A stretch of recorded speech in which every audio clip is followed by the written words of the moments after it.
Ford Mustang's always quick.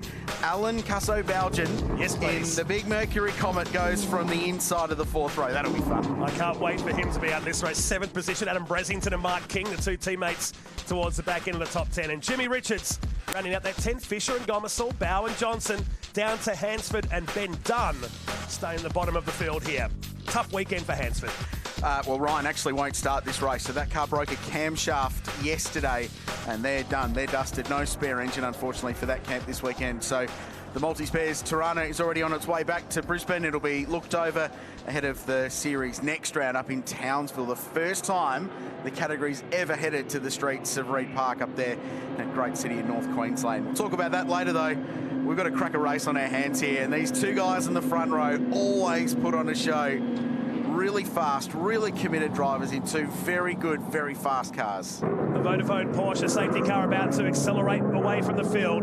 It's a rolling start, and as ever, a very vocal crowd up there at Shenanigans Hill here at Hidden Valley Raceway, settling in for a big afternoon of racing at the Crown Bet Darwin Triple Crown. We get set for the Shannons, Thunder in the Valley. It's the trophy race. We've got some guys at the front who won't look at the mirrors going into turn number 1 because they want to win this race. The faster guys coming from the outside of the top 10. Crank up the volume at home. We're about to go racing on the charge. Down to turn number 1. Here comes the green flag, and we're underway in race number 1 here on the Peter Dixon Touring Car Masters. Bit of extra torque from the Mustang gives it that initial launch. The bigger capacity car gets in front. So Tony K leads down to turn 1. Bruce Williams will hold off Jim Policina. Tirana's dicing over second and third.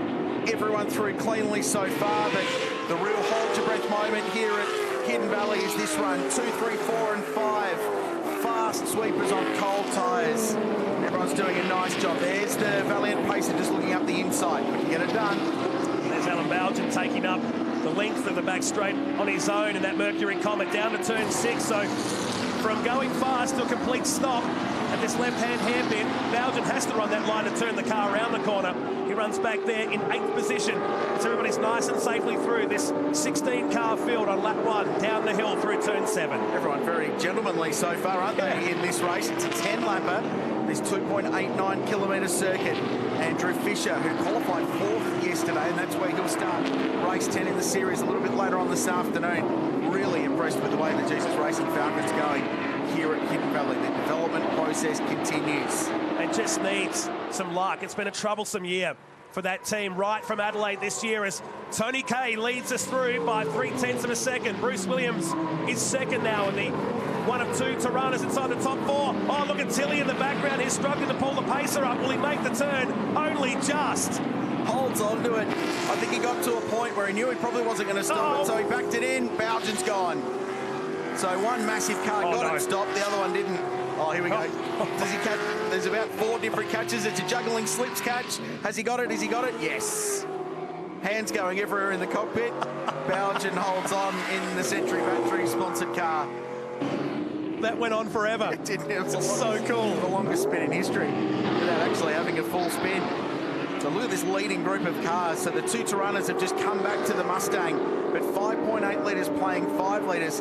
800 cc's doesn't sound like much, but a little bit of extra low-down torque on that initial throttle application on the rolling start when you're in gear has just helped Tony Karafalowski get point on the run down to turn 1. But the lead is locked together.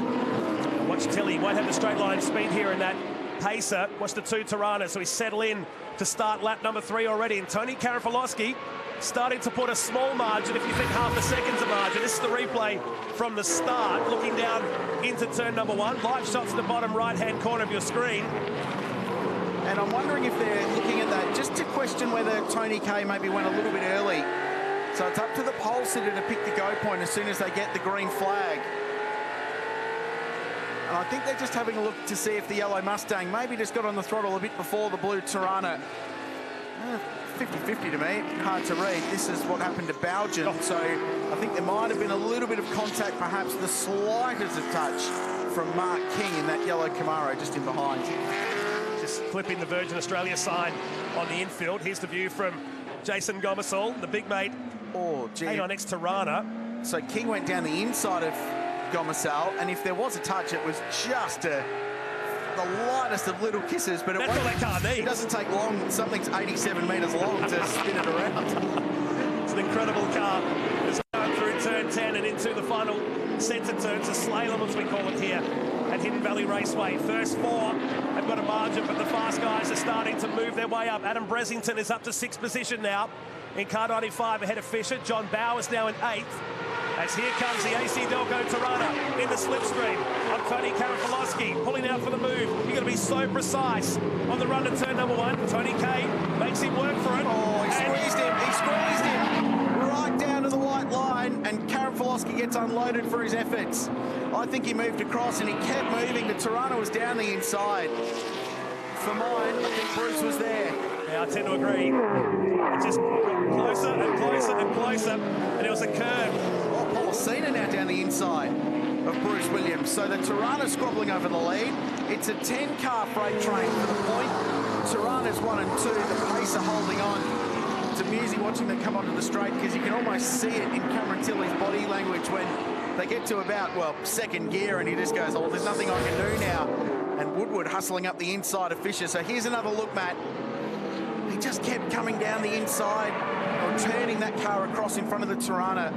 For mine, the Tirana was down long enough to get it. And there's more happening down at turn number 10. It's another replay. So, yeah, I tend to agree. He got up on the curve in the end because he's running out of racetrack. Yeah. Regardless of what was going to happen down there. And Woodward stuck in the sand around the back in front of the hill that you mentioned before, Matt, which is one of the best places to watch racing here. So that will be a safety car at some point, we're sure. This will show it. You saw it in the... on his own box. Yeah, he had Andrew Fisher just in behind. Backed the car in. It's like what Macaulay Jones did just before in Supercars practice. Lost the rear. But this one much heavier. Yeah. Sinks in nicely into the gravel trap on the outside of turn 10. You feel sad for NT Major Events. They do such a nice job of manicuring the gravel trap overnight, and it just gets torn up every day.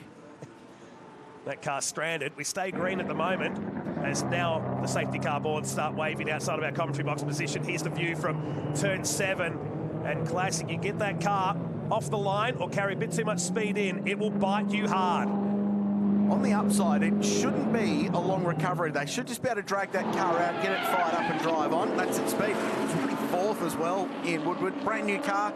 Built by one of the best named racing car building organisations in the world, I reckon, Fat As Racing, up there in Queensland. That's with a Z, of course. It's a beautifully presented car, and Woody's a very accomplished driver. Long history as a privateer in touring car racing and Trans Am racing. So unfortunately, he's watching the field stroll by under safety car. Jim Policina, the Sydney-sider, his first full season in TCM racing, leads the field. While all of that was unfolding, guys, Jim Richards pulled into the pits. I asked the team what's going on. They said just before he went out, they found an oil leak. Now, it's from an oil gallery as part of the engine block. So they brought him in to be better, to keep an eye on it and stay safe. They sent him back out on track, so there were no further issues. But just a little bit of a problem there for Jim Richards, just put him down a lap. Cameron Vanderdungen down in the pits, keeping up to date with all the action. And boy, has there been plenty so far in the Shannon's Thunder in the Valley Trophy race. Jim Policina is your leader. It's a Tirana 1-2 at the moment. It's in the pits is Tony Karafalowski right now after being served off the road down at turn number 1. Cameron Tilley is 3rd, Fisher is 4th, and John Bow is up to 5th in this race so far. It's had everything. And Policina, he finished 2nd in this trophy race at Adelaide early this year. It's his best result in a short career in Touring Car Masters. Could we have a new winner? Just 7 days ago, Jim was racing in the V8 Touring Car Series at Sydney Motorsport Park in another event. Got on the podium there in an ex-Tasman Motorsport supercar. Did a really nice job splitting his campaigns this season, having a good year in the V8s. And picked up the ex-Garwood Motorsport Holden Tirana for his first full-time campaign. He also bought the ex-Kiki Kasuki HQ Monaro that he's got in the truck here this weekend, actually. So he bought the T-car up just in case. The T-car. But terrific driver. He's one of those great AM drivers that just continues to improve, gets a lot of seat time, chips away at his driving and doing a nice job. Dean Lilly from Ravage Raceworks looks after Jim's cars, former racer in production cars in his own right. So a really experienced little team at Mocom Racing. Also got Ben Dunn in the field, former Utes racer as well, as we drag out the Ian Woodward car down here. Still under the Vodafone safety car here on lap number 6. Tony Karafalowski sitting in pit lane at the moment. He's got bent steering in the car. They're going to wait and put him out to get the points at the end of this race. So he's not going to continue too much, but will go out again. And Cam, thanks for that. On that point, literally, you get 10 points for starting this race and then a further 10 if you make it to the finish. Because it's the trophy race, they want to reward people for running, but don't want to put that emphasis of championship points or significant championship points on it. So 10 for starting, 10 for finishing. They'll get Tony K back out. Sacrificed a practice session, though, this year to make this happen, which has been big ticks to Touring Car Masters, because the more racing, the better. Yeah, and the competitors love it. They want to get their elbows out. They're here to race, not to practice, as the brilliant recovery team have done a great job getting Ian Woodward out of the gravel camp. It's funny you talk about that, Matt, as well, and Richard, in terms of the dropping the practice session for this trophy race. All of the teams say it's actually better practice to be out there racing for them in setup and everything else as well. So they were very happy to drop that practice to put the trophy race in. One of the side benefits I love, and I know you love it too, Krales, is we get to see all these different race winners, except when John Bowe goes to Winton and wants to spoil the party. On the last lap, you're right. That was an incredible race. Brilliant drive. He started 21st and in 10 laps at Winton blazed his way through the field and won without any safety car intervention. I'm not sure if the safety car for the likes of Polosina and for Bruce Williams is a curse or not, because while it condenses the field, it also just takes a few laps out of John Bowe's charge through the grid. Yeah. Bowe now sitting in 5th position, so he's on the group of that car. Fastest lap of the race set by Bowe. Lap 2, 1:14.5 and 8/10 away. Sorry, 1.2 seconds away from his own lap record set back in 2015. And there is the Wilson Security Tirana. Where do you stand on the Bruce Williams, Tony K thing down at turn 1? I've been thinking about it while we've been under safety car, and it's about as close to a racing incident as you get, because he was a long way down the inside, but at the same point, Tony K was coming across and continued to try to get his car to the apex when there was a Tirana parked in his driver's door handle. I'm sure he knew he was there, but in the end, you're going to have to leave a bit of a gap open. Yeah. Bruce Williams was committed to the corner. Yeah, and he got such a good run out of the final corner. He was in the toe, pulled out at the braking point, as you do here at Hidden Valley. Such a good overtaking opportunity. So Tony K will rejoin the field to get the points in this one. We go back into the rows of 2, and the Vodafone Porsche safety car will head back towards pit lane, and we'll have 3 laps to go in this Shannon's Thunder in the Valley, the trophy race. We've still got 3 points-paying races to come in this weekend's round of the Paynter-Dixon Touring Car Masters, round 4 of this year's series, as they come down this long straight with the heat haze. Green flag is out the air. The 2 Tiranas will lead us on the charge. Watch for Bowe, the red and white Tirana in the mix, and also watch for Mark King coming down, and Andrew Fisher wants to buy in too. With a full head of steam and they're 3 wide, the big Camaro sends it the long way round. The big question now is, can he get it stopped? Well, the answer to that was yes, and he holds on, and he gets Jim Polosina in the process. Great driving, Mark King. He's second, Bruce Williams leads. Picked off a couple of cars on the restart. He splits the 2 Tiranas and now going for the lead. Won't be able to do it down here at turn 5. He sits behind the Tirana, which will be stronger around this point of the circuit. Not sure where he invented the grip from on the outside there, but he found it. Got the Camaro stopped and just committed to it. Brilliant driving from a former 2-time production car champion. Now Polosina's been caught up here. He's been delayed getting out of 6. And he's going to be passed by Andrew Fisher, and now Jason Gomersal, full of confidence after a great job in qualifying yesterday, looked up the inside as well. Just got the edge of the curb, did Gomersal on the exit of 7. Across the Dunlop curb cam. And just take it nice and easy on this restart lap. Down through the slalom and into turn 12. It'll be 2 laps to go.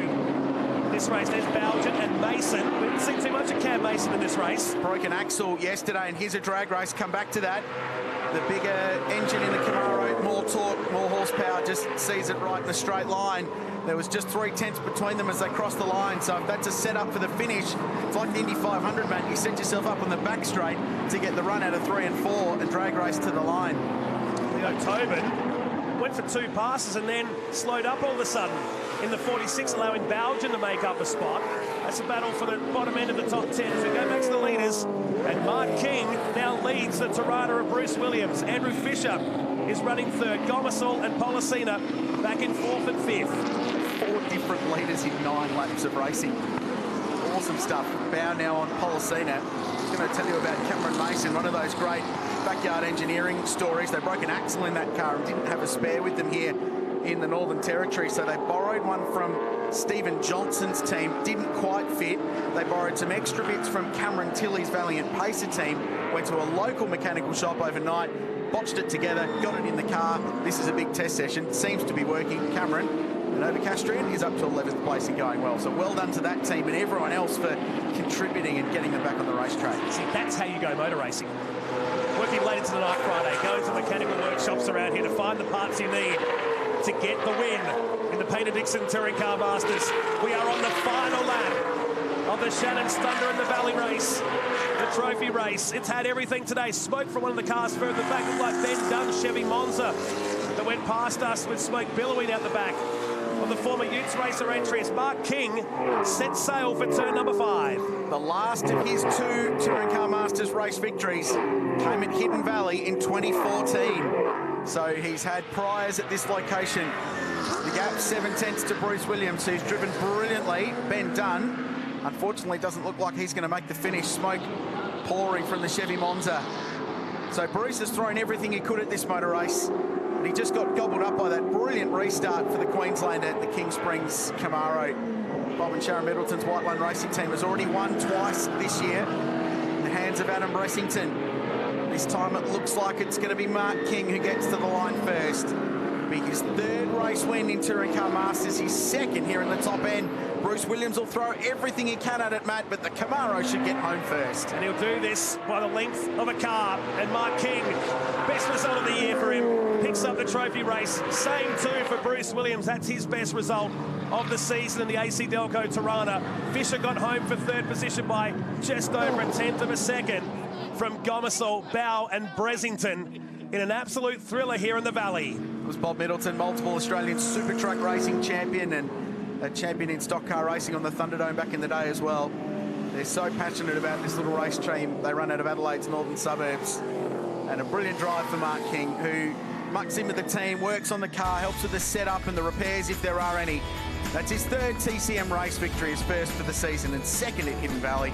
Bruce Williams 2nd, and Andrew Fisher, quiet achiever in that one for mine, Matt, finishing 3rd. And to underscore the victory, Mark King set the fastest lap of the race, 1:13.94 on the 2nd last lap.